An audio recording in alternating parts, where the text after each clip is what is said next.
On today's episode of the show, we're going to take a look at a couple different ways you can get your quarterback involved in the quarterback run RPO game, as well as kind of take advantage of some typical matchups or ways that teams will defend a 23 formation. So this is something I did a lot with my summer team last year. I had three very athletic quarterbacks, and the quarterback run game was a nice way for us to stay ahead of the sticks and get our O-line blocking a nice light five-man box.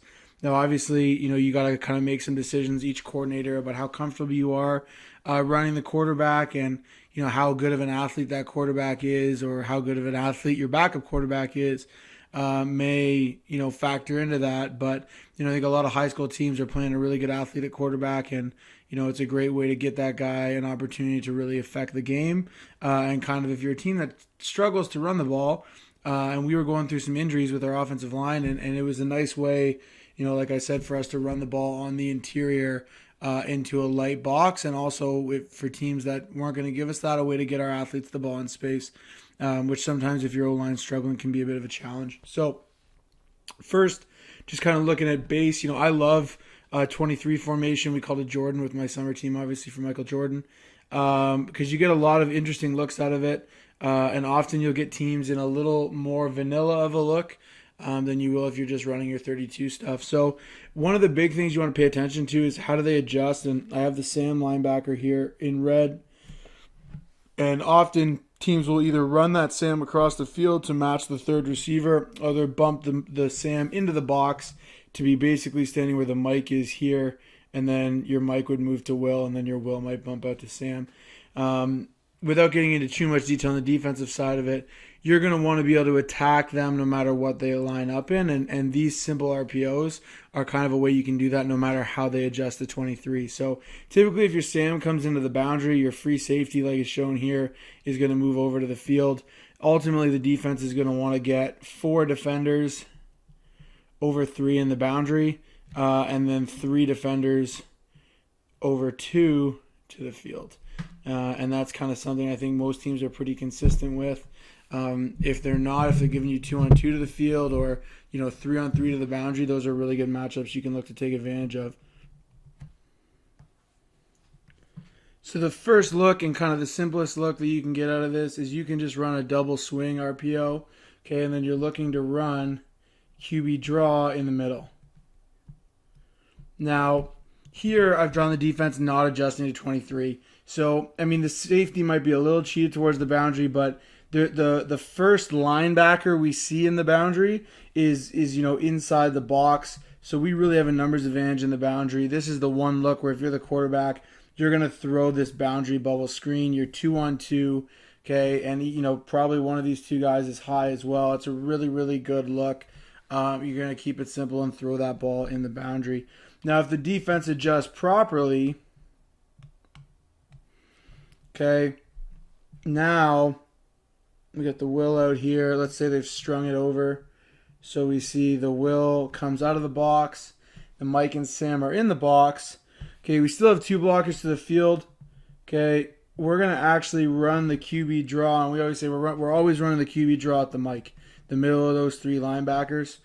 Okay, now the quarterback's going to look to this boundary side and see, okay, I have that first linebacker is out of the box over top of number 3. Okay, so we're not going to throw that. We've made them be accountable with that bubble screen.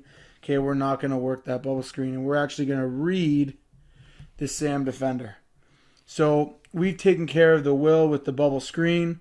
Okay, our quarterback is going to set, and we would use a punch 1 footwork, very similar to what we do in our quick game. So we're going to take a punch 1 to create a little timing and depth. And as the back swings out and he's just leaving, on the snap, you could have him leave a hair before. Okay, if this Sam linebacker runs out of the box, now we're going to run the quarterback RPO. And again, this Mike is accounted for in the scheme. We're going to fold that nose, however you want to run your QB draw.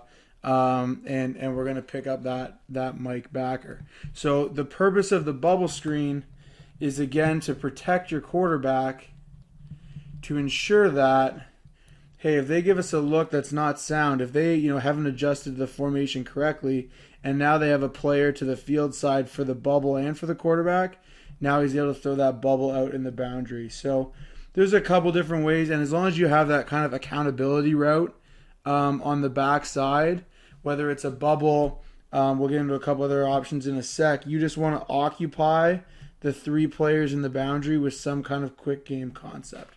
So let's draw this up now. Let's say that this is a Sam over team now, so they bring the Sam into the boundary. You're probably going to see some sort of triangle to the field with that free safety, field half, and field corner. Okay, and we'll say they have the boundary half, boundary corner here in the boundary, and the Will and the Mike are in their normal gaps. A lot of times teams will end up in some kind of cover 4, whether he comes up or whether they have another player rotate high. Either way, again, we're going to start in the boundary. And as long as we see, sorry, that should be the free safety. As long as we see that they've got a linebacker out covering that number 3, all right, we know now, regardless of what they do, they're going to end up with 6 in the box. They have the 1 linebacker out of the box. As long as they have 6 in the box and they have that 1 linebacker into the boundary, we're good to go. So second way you can run it is you can run, again, I like the bubble screen, but you could also run a hitch screen out here.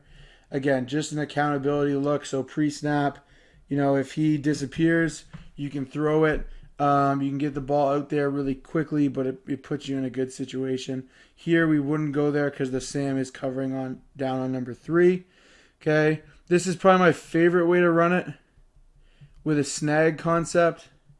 So now we're going to waggle down our X, and he's going to run what we call the snag route. It's like a pick bang. Our W is going to get in his outside hip pocket and now run the corner. Okay, breaking it at 10. And he can really try and keep it skinny, and we'll throw him down if it's there. And then the back is going to leave a count early. Okay, and he's going to use that double pick and now get into the flat. And the same premise exists. We're creating a horizontal stretch on this defender. Okay, by using this corner route, we should have outside leverage on the free safety, forcing the corner, if he's the high player, to now bracket that route. And now with the pick route and the shoot route and the flat, we're creating that horizontal stretch on the halfback. So the Mike is going to have to widen to help out the half, and they may be in cover 1 or a man coverage where he's got to run with the back. And if he does that again, we're in great shape on our QB draw. Now, I want to clarify something. We said in the first one, okay, we're always blocking the middle linebacker. Here I have it drawn up as the Will, and he should fold over the top eventually. But it's always the middle of the 3 linebackers. So here we have 1 linebacker bumped out. The Will is that second of the linebackers, and then there's our 3rd linebacker. Okay, we're always going to run the fold for the middle of the 3 linebackers. Our backside screen concept takes care of the backside linebacker. Our front side concept takes care of the front side. Our O lineman is always pulling for that number 2 there in the box. And what I really like about this is it's a great way to get your back the ball in the flat. A lot of teams are going to be in high school, you see a fair amount of cover 1, especially on run downs.